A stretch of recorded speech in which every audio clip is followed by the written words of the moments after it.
Hello and welcome to another episode of the BigFooty Tigercast. I'm your host Michaels, and with me today we've got two guests who attended the Player Sponsor Dinner last week, so we're going to hear some great stories from them. First of all, we'll welcome back Sterge. Welcome back to your second time on the show.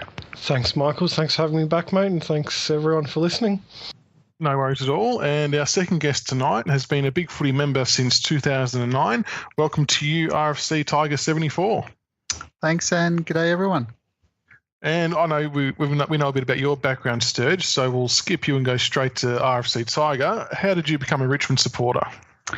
My family's actually been Richmond supporters for about 4 generations now. My great-grandparents actually grew up in Richmond with all the women in the family working at the knitting mill. You actually pass at Richmond Station.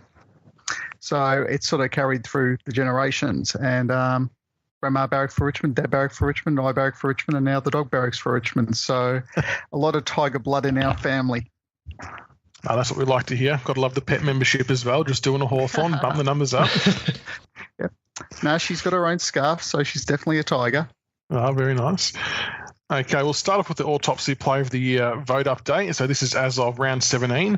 So the votes were collated, and with 5 votes this week was Dusty. Cochrane got 4 votes, Rewalt got 3, Prestia got 2, and Butler got 1. So the updated leaderboard, in 5th spot, Toby Nankervis on 14 votes. Equal 4th is Kane Lambert and Jack Rewalt on 15 votes. In 3rd place, Trent Cochrane on 34 votes. 2nd place, Alex Rance on 36 votes. And extending his lead in 1st place is Dusty Martin on 53 votes. Does the 5, 4, 3, 2, and 1 sit pretty well right with you guys? Look, Dusty, he had 1 million touches and he had like 15 clearances or something and got the best of a bloke trying to scrag him all day.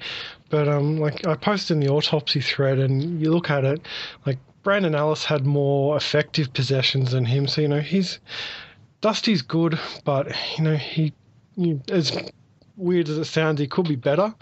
Like there's just, he could, if he's a little bit more, used it a little bit better. He does really good things, but, I would have had Prestia higher. I had Brandon Ellis in the votes, I think. I think Prestia was really good for all the crap he gets on the board. He had a really good game, probably one of his best all season. Yeah, I agree. I'm sure we'll touch on it after, but I thought Dusty turned it over quite a bit in the first half. But what about you, RFC Tiger? How did you find those votes? Do they kind of fit into where you thought they might? Pretty much where I had it.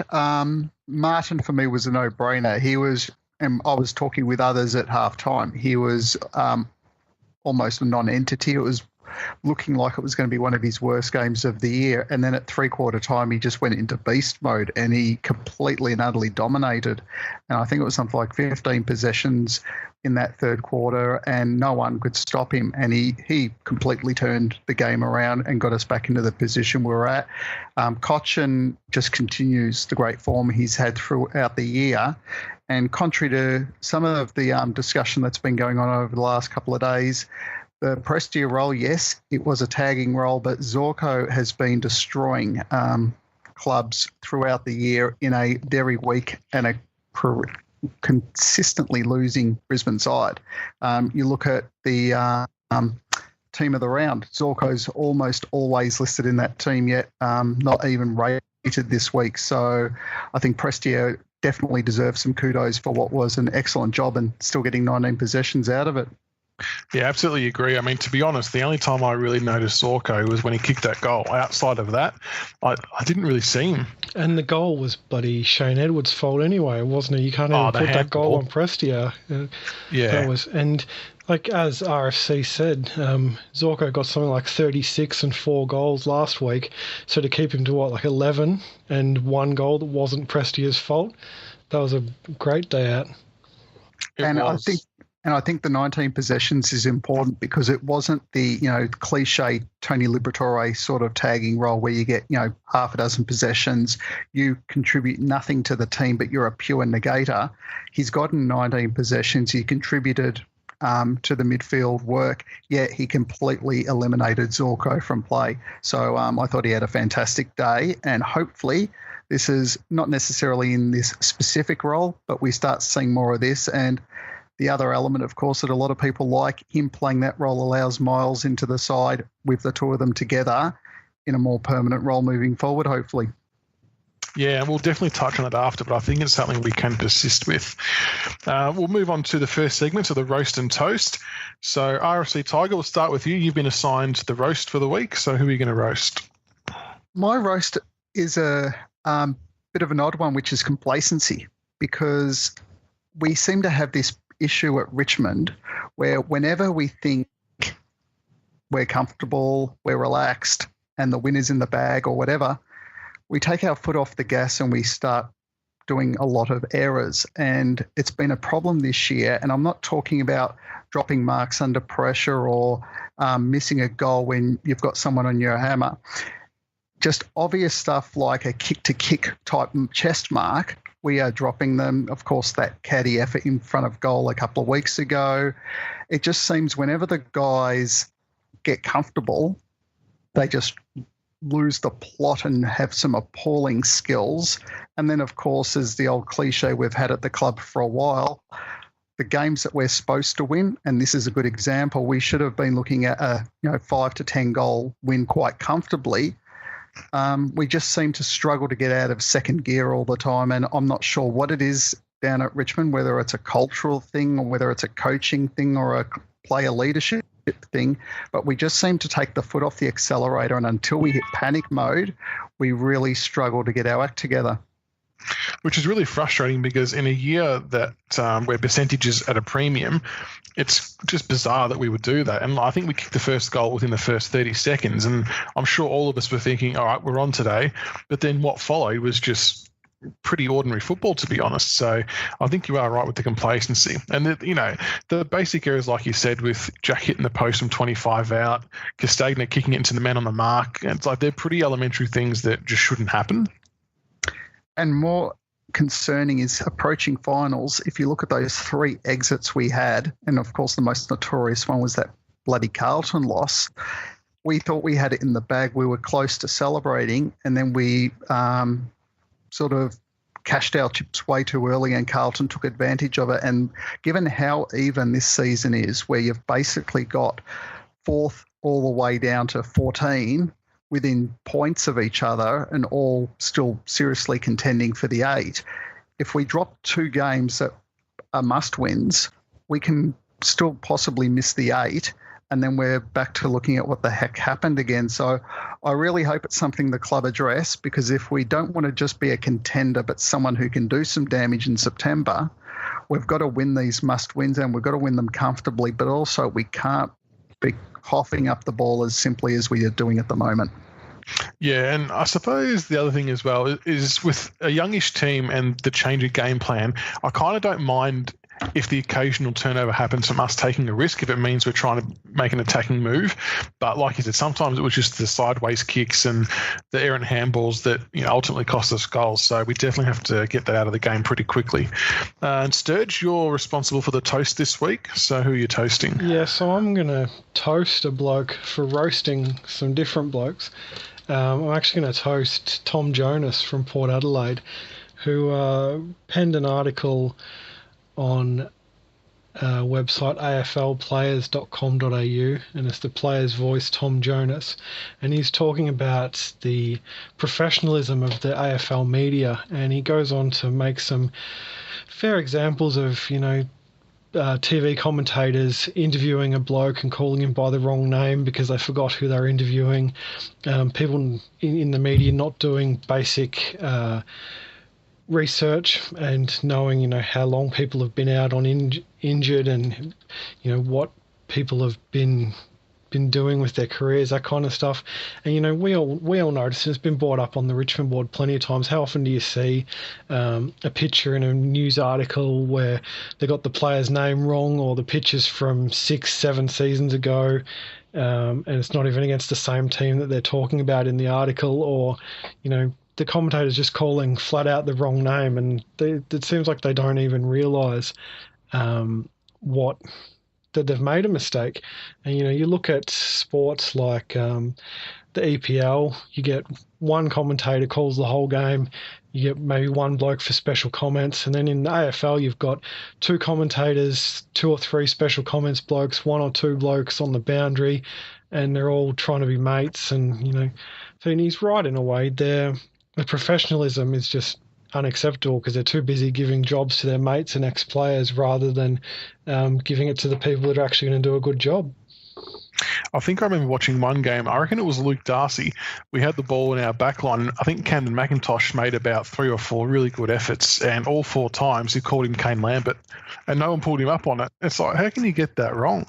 And I agree with Jonas 100%, and I've thought this for a while, that the media are literally not held accountable for anything, whether it's getting names wrong in articles or commentary or blatantly making up stories to create a headline and sell a paper. I don't think that's acceptable, and I'm really waiting for the day for a player to potentially take legal action for just journos making up utter crap. It's just not on. Well, you look at the St Kilda game, and when Membry cleaned up Grimes, and one of the chuckleheads in the box is like, oh, Grimes is going to have no memory of that one. I'm like, that's ridiculous. They're all slapping each other on the back rather than calling the game properly and trying to make stupid jokes. One of the other things I think is worth pointing out too, from the journo side of things, 2 examples I'd bring up are, first of all, Damien Barrett with the whole Dustin Martin thing, where he comes out and says the manager is basically holding a grudge from 5 years ago and he's out to make Richmond pay. You have the manager come out and say it's garbage. You have the club come out and say it's garbage. And then Barrett comes onto his podcast and says, oh, no, I acknowledge they've all said it's wrong, but I'm still right. There's no, even when these guys get proven wrong, there's no back down. And one that surprised me this evening on 3AW, they had Caroline Wilson talking about the whole AFL saga going on at the moment. And the journos actually pointed out that on Saturday morning, she was saying what a wonderful job Gillon McLachlan had done and how it was a sign of his leadership, how quickly he handled it. And then on Monday, she's saying that he's in crisis and things are falling apart. And they asked her, how can you change your tune just in the matter of days? And she goes, I was right in both articles. There's just no consistency, and it's a lot of the time it's just articles now to get attention, and there's no ownership of the message or the truth that you're allegedly trying to put behind it. And the media wonder why players and coaches are reluctant to give them, good amounts of time, and they crack the sads about that. They don't have the good access. Well, don't write shit about everyone and not put your hand up when you get something wrong, and people might start respecting you more and give you the time to have a chat. Yeah, no, absolutely. I've got a quick roast as well. This one popped up, I think, last week. Junior football. I've coached junior football for about 10 or 12 years now, and it's such a great thing to do, and it's pretty rewarding to see the kids, develop and grow. But the Riddle District Football League have now introduced a cap on winning margins in all games between under 12s and under 16s. So what that will mean is the games will play, but once a margin hits a certain point, the scoreboard stops as it is, but the game will carry on with no additional score until the full time's up. So the cap for under 16s is 80 points, for under 14s it's 60 points, and for under 12s it's 48 points. Now, potentially some of those games, depending on who's playing, could be over in a quarter and a half. And I get what they're trying to do by keeping people or kids in the game because they don't want teams to have blowout. But for me, it's more about the league managing what teams are in what division and getting their grading right, as opposed to putting a cap on the margin. And at the end of the day, the kids know they've been smashed one way or another, and kids have got to learn to win and they've got to learn to lose, and they've got to learn to deal with that kind of stuff and try to get better. So I just don't think by babying them like that is a good step forward, despite their best intentions. I was going to say they've been trying to do this for a number of years at lower levels where they say, we don't do scores anymore, just go out there and have fun. But it's the old joke. You can pull any kid off the ground and go, what's the score? And he'll say it without even blinking. The kids all know what the score is. The kids know who the winners are. But I think the bigger issue, the one that you point out, is equalising the leagues so that you've got a balanced competition and you don't have one or two Uber sides who are just destroying it for everyone else. And I know it's becoming a big issue in the girls' competitions as well. They've made some very mid-season adjustments in a number of the competitions across the country this year, because they're finding some teams are winning by triple figures every week, and others got some that can't even score a goal. So I think, as you say, it's about the management of the leagues actually looking at the talent available, making sure they've got fair support for the teams and giving them what they need to at least make it fun for the kids so they can go out and enjoy things rather than these sort of reactionary decisions. And I know all leagues do it differently, but the league I was in, the biggest problem we had is they gave too much control about where your team played in terms of a division to the clubs. So we'd pretty much play 4 pre-season games, and depending on the result of those would depend on would be the outcome of where you play in which division. So teams would naturally go out there and start tanking, and it's sad that it happens in junior footy, but the good teams would win one game, lose a couple of games, get put down in the second division, and then knowing they're going to smash everyone by 15 plus goals every week. So I think the only real solution, I'd like to see the league just have some balls and step up and say, based on last year's results, you're in this division, you're in that division. I know kids change clubs and things like that, but they can't be putting that kind of thing into the club's hands when it can be so easily manipulated. Yeah, 100%. And like you were saying, RFC, especially in under 16s, you think even if they stop the scoreboard at an 80-point margin, you think a 15 or a 16-year-old isn't going to be getting stuck in, or, it's at 100 points now, it's at 120 points. Like, they know exactly what's going on. Everyone knows what the score is. Stopping the scoreboard isn't going to stop anything. No, and one thing to consider on this, where it does become a little bit more serious, is with the junior academies, like what Richmond will be running across northern Victoria for multicultural and Indigenous players. You're not looking at the under 17s and under 18s, of course. It's about looking at the under 12s to the under 15s, and how those leagues perform, how they're resourced is going to be very important to developing the pathways we want for those players, and having these sort of mechanisms where you've got certain club officials corrupting outcomes of the leagues just so that they can dominate, as Michaels was saying before, or counter to that, kids getting disenchanted because they don't want to rock up and get pantsed every week in a effectively a fixed fixture. It's not good enough, and the AFL and the support that they give those lesser leagues, it definitely has to be looked at and come up with a much better long-term solution. Look, and it's not going to be an easy one to fix, but hopefully all the leagues around the country can get that formula right, because we do want to have player retention and create those pathways like you said. So hopefully they get it right in the long run. We'll move on to the review of the Brisbane game. So Richmond 16-16, 112 defeated Brisbane 12-9, 81. So we got up by 31 points. As we touched on a little bit earlier, we started off pretty well with a goal within the first minute. Things were looking up, but it all started to fall away pretty quickly after that. A lot of costly turnovers, and we just coughed up some pretty easy goals. What were your overall thoughts on the game, RFC? It was ugly footy, bitterly cold, as anyone who was there on the day would know. So you weren't comfortable to begin with, and it was just horrid football to watch. It was only in that third quarter, when the Dustin Martin show sort of got into full gear, it became entertaining. But the skills were deplorable. They definitely brought it down to their level.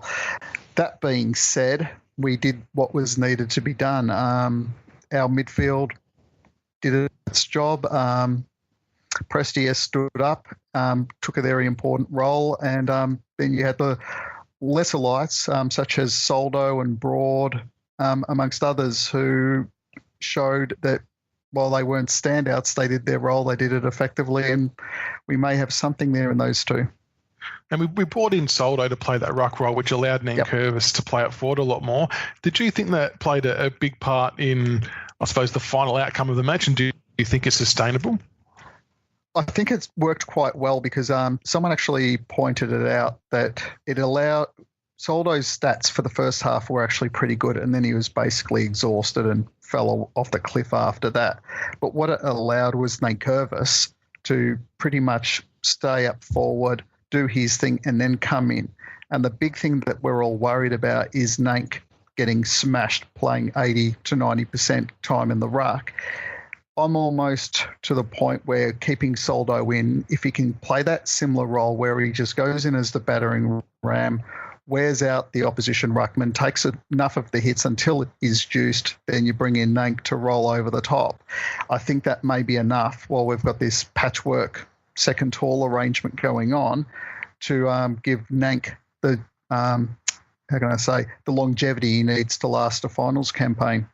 I agree. And the stats don't lie. We won the clearances 41-26, and I was paying quite close attention to how Soldo went against Martin because I rate Steph Martin as a really good ruckman, and he was, giving our midfielders some pretty good service. So you can't ask for much more than that. And like you said, if it allows Nate to conserve energy in the first half, at least we're going to get something good out of him for the second half. And that's Soldo's tank's only going to get better the more games he plays. I know he's still raw, but he's looking pretty good with his tap work. And that's the trade-off. Like, the reality is we've only got one other option right now, which is Elton.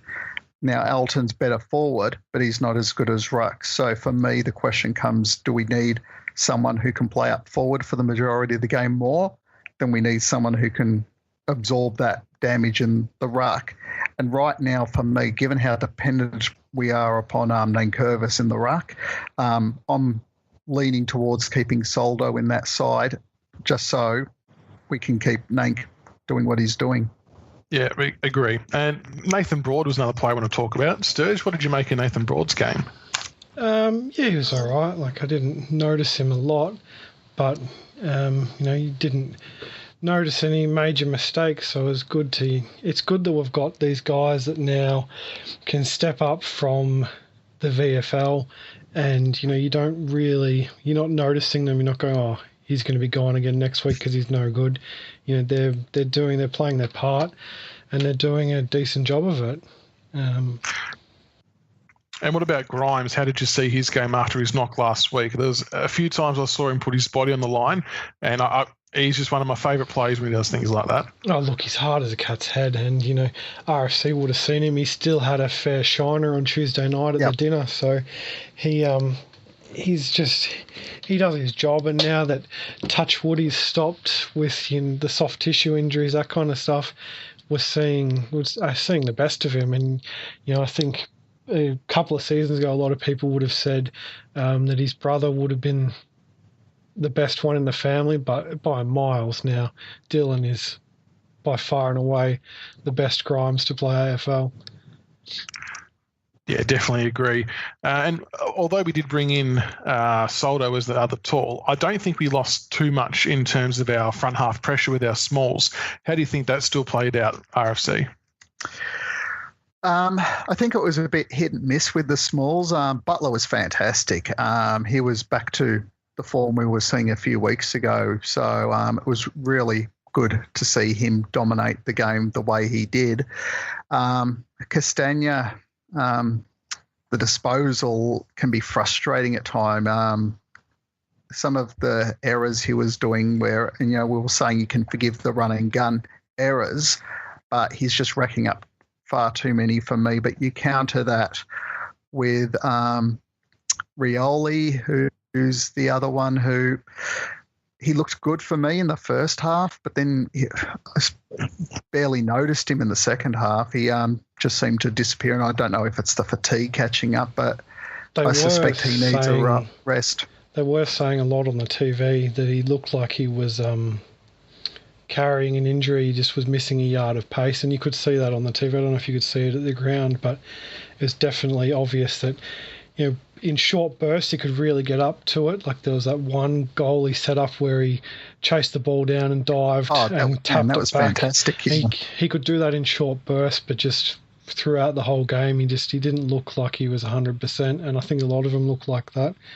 But and also it's good that there's those blokes in the VFL, that are kicking goals, and we should be rotating, as we've said on previous episodes, we should be rotating those smalls through since we have so many. I think that's one of the benefits of having the four-man small forward lineup where you had Edwards and you had Butler, both had good games, which means you can cover Castagna and Rioli having a down game, and we're not reliant on one or two guys to carry that, and if they fall off, suddenly all we've got up there is tall timber and no speed. So generally they've done pretty well at covering each other when a couple have a bad day, and I think it was same here. But as you say, enough have done well in the reserves that when we come to that discussion, we've got options. It's a good problem to have. Yeah. I'll finish off. There was a post in the Autopsy thread that I thought summed up the game pretty well. It was by Ride Clutch. And the post was, Koch with a nice captain's reply after his bad game last week. Well, the team had a bad game, really, not just him. And really enjoyed having Flossie back in the side. We just looked slightly more solid with another experienced player. I thought Brisbane were good at times, but unfortunately we were still incredibly wasteful in front of goal and overused the footy. And I don't think you'll find anyone that will disagree with that whatsoever. Not at all. All right, we'll move on to the topics to discuss. And as we mentioned off the top, you both attended the Player Sponsors Dinner, which was on last Tuesday. So for those who aren't aware, as a board, we sponsor Basher Hooley, Camden McIntosh, Jaden Short and Connor Menagew, which is a really great initiative by the board. So I'll start with you, RFC Tiger. What was this night all about, and how did you go, and what stories do you have? Okay, just to explain how the membership works to some of the people who may be new to the board and not fully aware, it's a Richmond Football Club membership where for a particular price, you essentially sponsor the player for the year. Now, the big difference that comes with that, and this is one that Sterge and others who have gone previous years will have seen, people tend to be very loyal to their player. So on the night, you notice a lot of people who have been sponsoring players since year one, and they continue that through. In fact, there are still a number of people who talk to Richo because they were his player sponsor. But because of that longevity, you actually develop a relationship that goes both ways with the player. And that was very visible on my table, where we had Short and Butler. Butler is actually sponsored by one gentleman who lives up in Ballarat, and they spent most of the time talking about things back home in Ballarat. And they touched on football and went on to a few things, but it was like, two friends catching up talking about back home. And Jaden Short, one of his sponsors, the first question he was asking her was how some of her recent medical issues were going. And that surprised me because it was an issue that he initiated, but he was obviously aware of that from past discussions. And then they went into a very deep chat about what she'd been going through, his thoughts on it, because they had spoken about it previously. But this is something that this sponsorship arrangement does. If you've got the money and the inclination, it actually allows you to walk through the veil if you've got the time and want to commit to it, because it's not just let's put my name on the player's locker and that's the extent of it. You can actually get to know the player well and develop that rapport with them, hopefully for a 10-plus year career. That's really good to hear stories like that because, we largely just see the guys on the field and on the training track. So to hear someone like Short, take an interest in that lady's personal life is such a good thing to hear.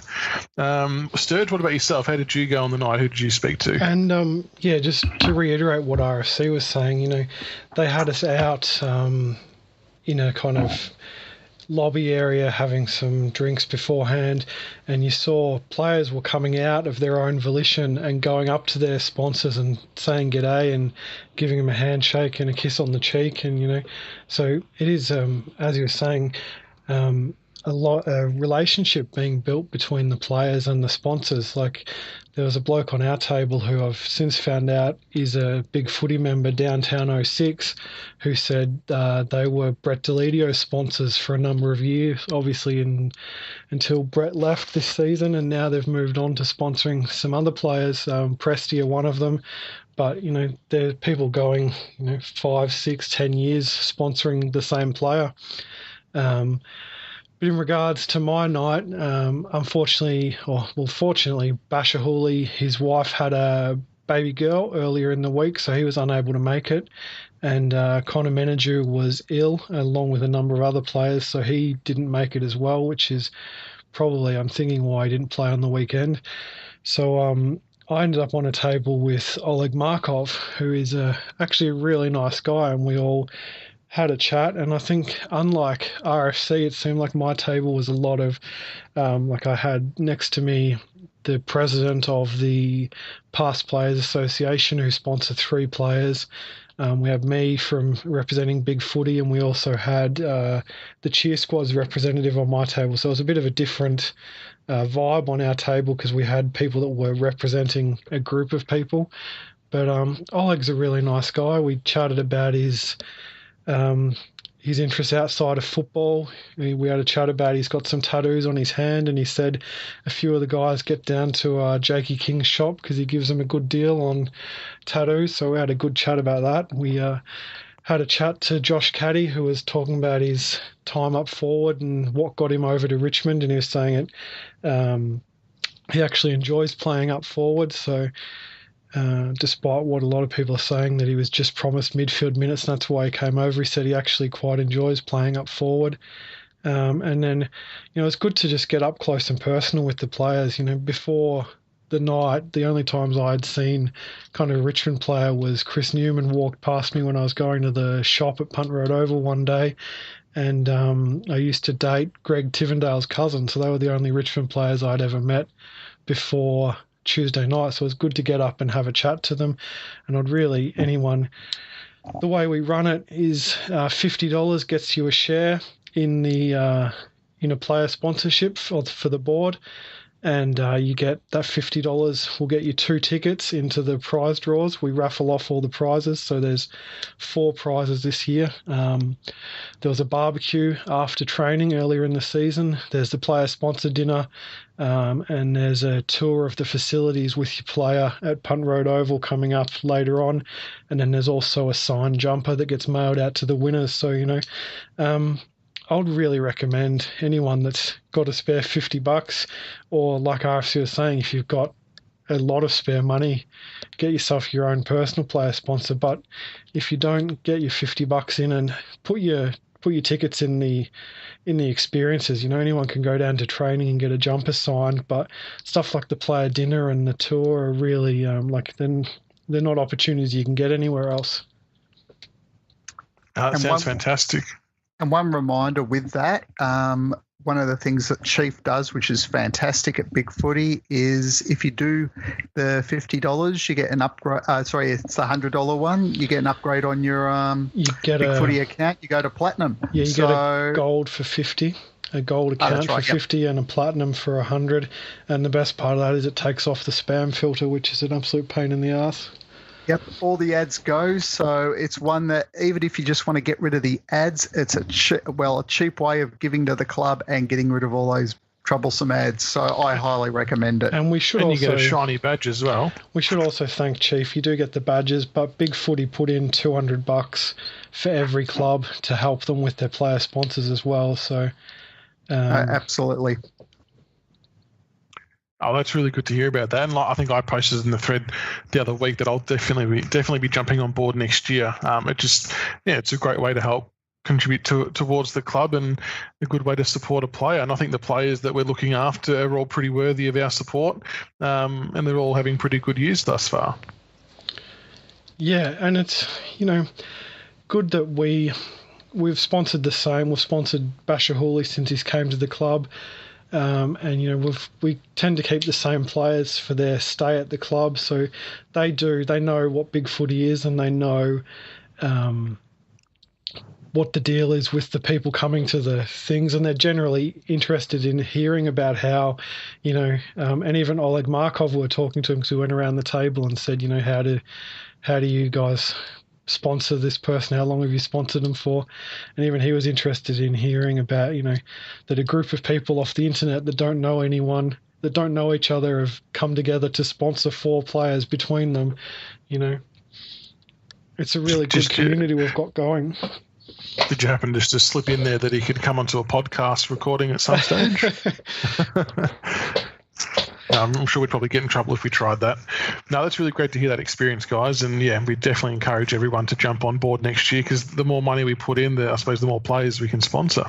Exactly. And one final element that's really important on this, and it's something that Sterge touched on, the players actually like this event. If you go to the cocktail night, You get your signatures and all that, but you have a look at it, and Delidio used to be the one most notorious for it. You could see on his face he was quite literally counting down the minutes, and the moment that they would give the signal that the players had done their minimum and they could go, I would say all bar 3 or 4 of the players would bolt out the door. They do not enjoy that night because they get hassled, they get grabbed. It's just a pain in the backside.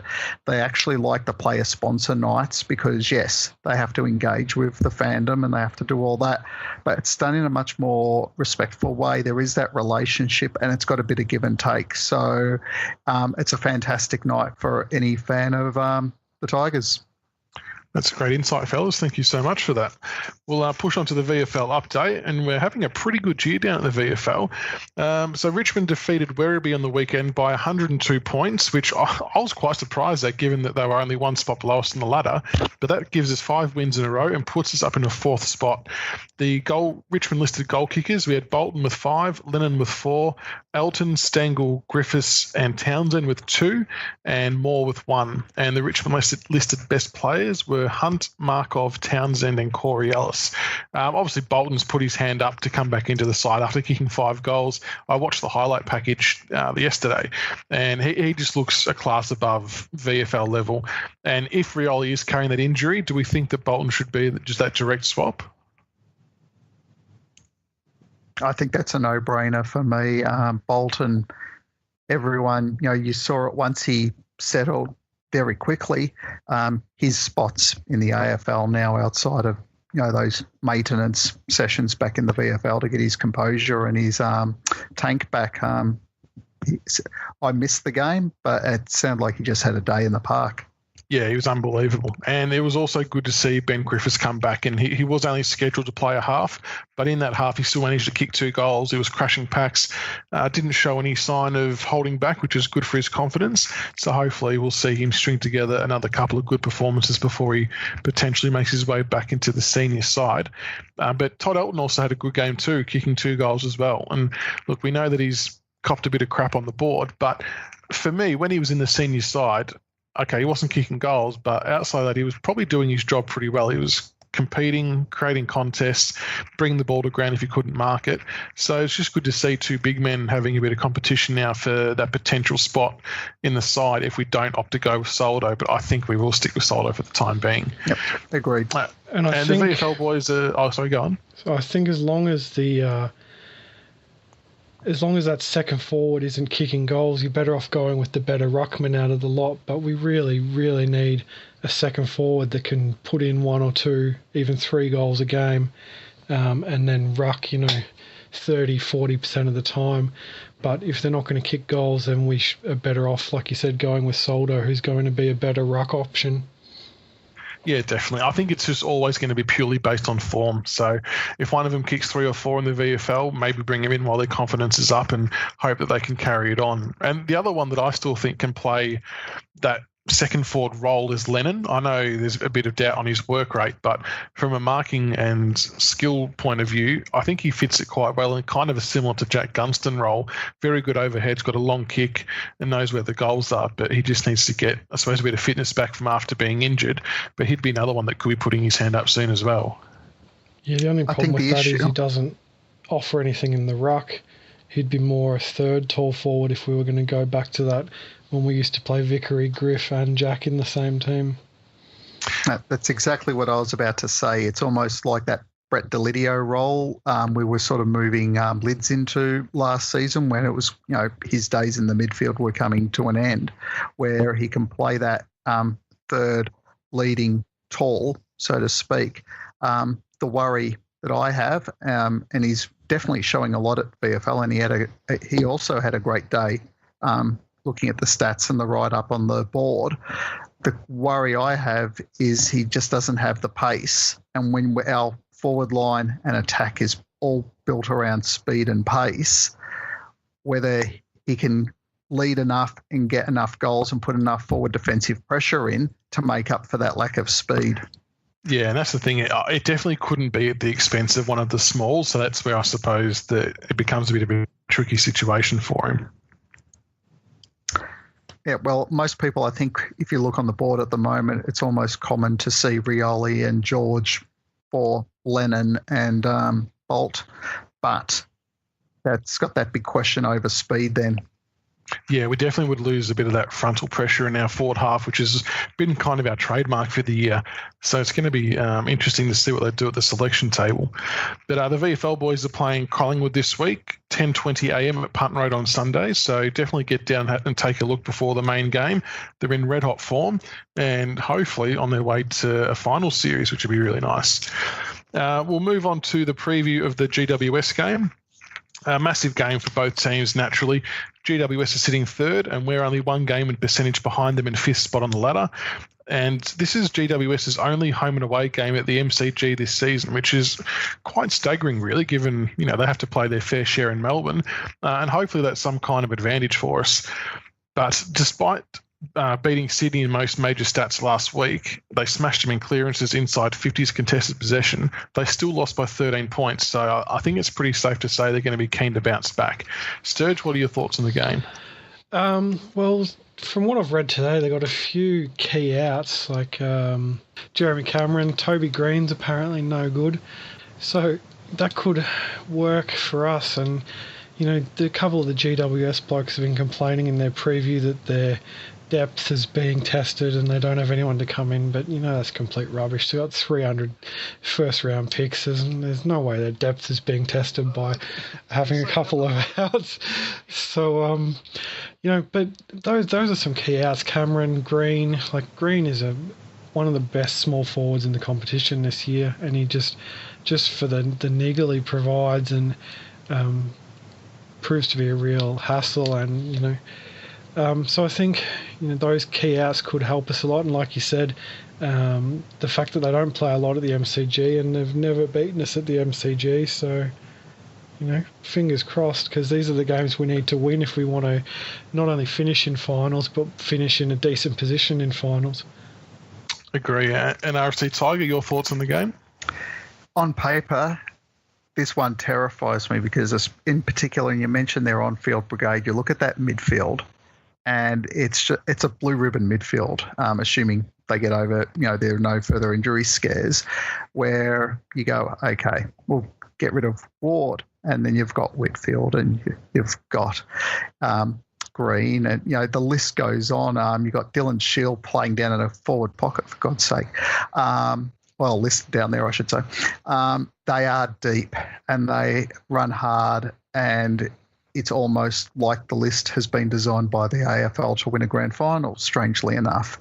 And then you got Patton up forward, Johnson helping out in that role. These guys on paper should just be destroying everyone, but it just seems the last month or so something's got into their head, whether it's the injury tolls finally beginning to wear them down or the pressure of being the front runner for the first time ever is really beginning to dawn on them, because last year they came from the pack and they became the side that was going to challenge for the flag. This year, right from round one, they've been the side everyone's been marking as the likely grand finalist. I'm just wondering whether the pressure's getting to them. And if you'd asked me a month ago, I would just have a big fat texter through this one for us, but I'm actually beginning to get optimistic that this is one that we can potentially win. Yeah, I agree. I mean, Leon Cameron claimed that they were lacking a lot of intensity last week, so I'm not sure if that was just a way to try and fire them up for this week's game. But they could even be getting ahead of themselves, or it could be the injuries taking its toll, like you said. But either way, it's a good time for us to strike. I mean, we need to keep ourselves in the 8 as well. So if they're down in form and confidence, then we have to be at our absolute best to make sure that we get the 4 points. I mean, we can't have another close loss to them like we did over there. We just can't. So it's going to be really interesting to see what kind of Richmond turns up. The thing I'd noted down was the Giants, I think, are one of the best counter-attacking sides in the game, with their players down back and their ability to intercept mark and just quickly rebound. We have to make sure that when we're going inside 50, we can't just blaze away. We have to actually lower our eyes and hit some targets, and we can't give them that chance to hit us on the counter, because we'll get torn apart otherwise. Well, that's the one that I'd actually marked down. The guy that I think could win or lose this for them is Heath Shaw, because especially with the way we bring that ball in, and if we have another day of the fumbles, he is just going to run amok and just keep rebounding that ball straight back down our throats. And we can't afford to be messy because they've got that half-back line which will brutalise us. Absolutely. We'll move on to a few key matchups. Sterge, what do you think of the Alex Rance versus Jonathan Patton matchup? I think almost if Jeremy Cameron doesn't pull up, you can almost send Asprey to Patton and let Rance do his thing. Yeah, fair enough. I would agree with that. I'd actually say, and this is your plan A, Asprey on Patton to begin with, and Rance to take Cameron if he's playing, because I think Patton is your bit more traditional key forward, and Asprey has shown, if you'd asked me last year, I would have said no way, but he's showing that he can play with the big boys now and hold his own, and he's been a solid anchor down back on some of the bigger forwards, but then it frees Rance to follow Cameron, who can be very damaging on the move. But fingers crossed, if Cameron doesn't present, then that gives us that wonderful opportunity where we get Rance being able to do his thing and just rove that back line and intercept ball and cause chaos. So fingers crossed. And one thing I was saying on Tuesday night to Grockadoc actually was I was shocked at how small, not that they're small, but how much smaller than I expected Rance and Asprey to be. For how good they are, they're not. I didn't think they were that much taller than I am, and I'm not tall by any chance, but for how good they are compared to what size I expected them to be is just a real testament to how good they, especially Alex Rance, actually is at football, for not being, one of those giant defenders, that he takes blokes like Buddy, Patton, Cameron, and does an amazing job on them, and he's not the tallest man out there. He's just an exceptionally hard worker and reads the play really well. And that's the one advantage where I think if we have to put Rance on Patton, we lose that ability for him to be that dynamic intercept player, because he effectively starts having to play the one-on-one traditional muscle game, and that's where we lose Rance's biggest advantages. Absolutely. These two may not necessarily play on one another directly, but they're still going to be vital for both teams respectively. Dustin Martin versus Kellen Ward. RFC, what do you think is going to happen with this battle? The midfield battle could go anywhere. I'm a really, really big fan of Ward, and Martin, God, he's just in fantastic form. So right now I'm a coin toss for where this one's going to go. I think the midfield, this is going to be a great game to watch. Yeah, I think it's going to be one of the best matchups for the game to watch that on. And Sturge, the last matchup we'll talk about is Jack Riewoldt and our second tall forward, we'll assume it's Nankervis, versus the GWS backline. How do you see that one playing out? Oh, the same as it's played out, every week for the last 6-7 weeks.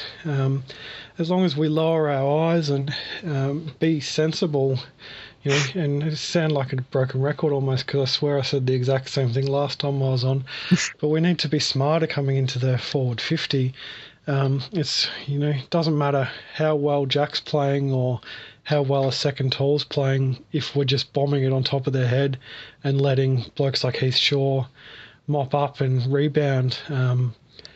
It's almost worth, playing a tag on one of their half-back flanks to just try and negate that rebound.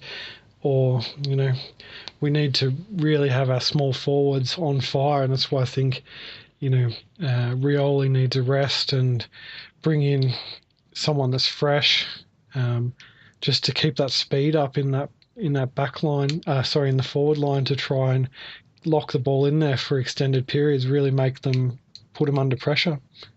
And speaking of the possible changes, is that pretty much the most obvious one we all think for this week, is Bolton coming in for Rioli? Yeah. The other one I wouldn't mind seeing getting a game at some point is Townsend, because he's getting some pretty good numbers down the VFL and he tackles extremely well. So I don't. If we had to rotate another small forward or another midfield rotation, we could add him in. But I don't think we'd actually lose any forward pressure because he's pretty exceptional at that. But I do agree that the only likely change, assuming Rioli's a little bit injured and sore would be Bolton. After 5 goals, you can't not put the kid in if there's a spot for him. The other one, maybe if Manajus was dropped because he was sick last week, because he didn't deserve to be omitted on form, but we know he was sick, he didn't go to the dinner, and by all accounts in the VFL he didn't look 100%, so, do you give him another week in the VFL to get back to 100%? Probably bringing him back for GWS isn't the best idea, but that could be another one that could come back in. Yeah, like we said before, we've got a pretty good selection headache, and I know in years gone by, our biggest weakness has been our depth, and it's just good to see that's gradually improving, and the reflection of that is the VFL team sitting 4th. So the guys playing there are getting the job done, and it's nice to be able to have a good selection of players who can come straight back into the seniors and play their role properly, and we're not looking like we're throwing them in the deep end.